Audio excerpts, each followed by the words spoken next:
Ano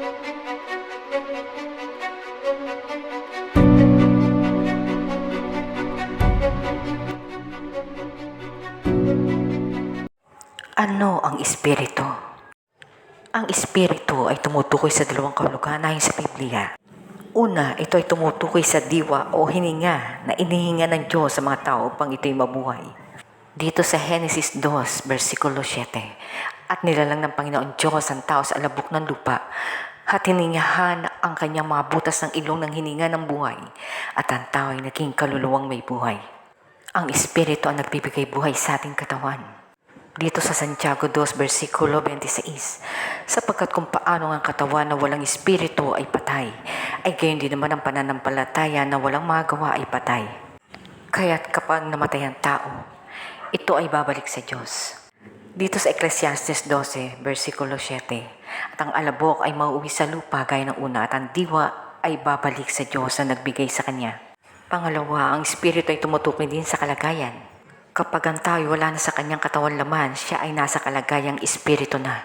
Dito sa Lucas 24, versikulo 39, tingnan ninyo ang aking mga kamay at ang aking mga paa, akong rin nga. Hipuin ninyo ako at tignan, sapagkat ang isang espiritu ay walang laman at mga buto na gaya ng inyong nakikita na nasa akin. Kaya nga ang Diyos ay espiritu. Ang ating kaluluwa ay nasa kalagayang espiritu, sapagkat wala na itong katawan laman.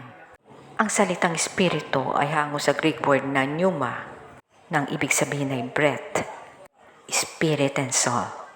Ang laman at dugo ay hindi maaari magmana ng kaharian ng Diyos, sapagkat ang lahat ng mga bagay na nasa langit ay pawang espiritu. Makakarating lamang tayo sa langit kung tayo nasa kalagayang espiritu.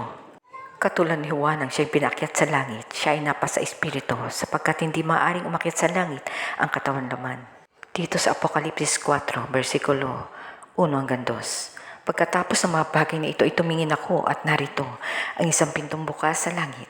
At ang unang tinig na aking narinig na gaya ng sa pakakak na nakikipag-usap sa akin ay sa isang nagsasabing, umakyat ka rito at ipakikita ko sa iyo ang mga bagay na dapat mangyari sa harapin. Pagdakay, napasa espiritu ako at narito may isang luklukang nalalagay sa langit at sa ibabaw ng luklukan ay may isang nakaupo. Minsan may nagtanong sa akin, kung ang espiritu daw pagkamatay ng tao ay babalik sa Diyos, kung gayon, sino yung mga espiritong nasa bilangguan na pinangaralan ng Panginoon pagkatapos niya mamatay sa krus? Dito sa unang Pedro Kapitulo 3, versikulo 19 hanggang 20, na yan din ang kanyang iniyaon at nangaral sa mga espiritong nasa bilangguan. Na ng unang panahon ay mga suwail na ang pagpapahinuhod ng Diyos ay nanatili noong araw ni Noe, samantalang inihandaan daong na sa loob nito'y kakaunti sa makatuwid ay 8 kaluluwa ang ligtas sa pamamagitan ng tubig. Ang espiritu na tinutukoy na babalik sa Diyos kapag tayo namatay na ay ang ating hininga o diwa. Kaya't kapag tayo namatay, wala na tayong hininga.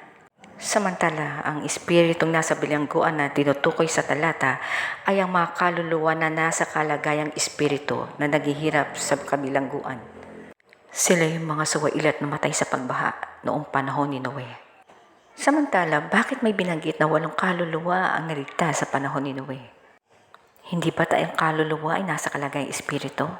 Sa Biblia, ang salitang kaluluwa ay ginagamit upang tumukoy sa isang sangkap ng tao na nasa kalagayang espiritu, itong ating kaluluwa, at ginagamit upang tumukoy sa mga taong may buhay.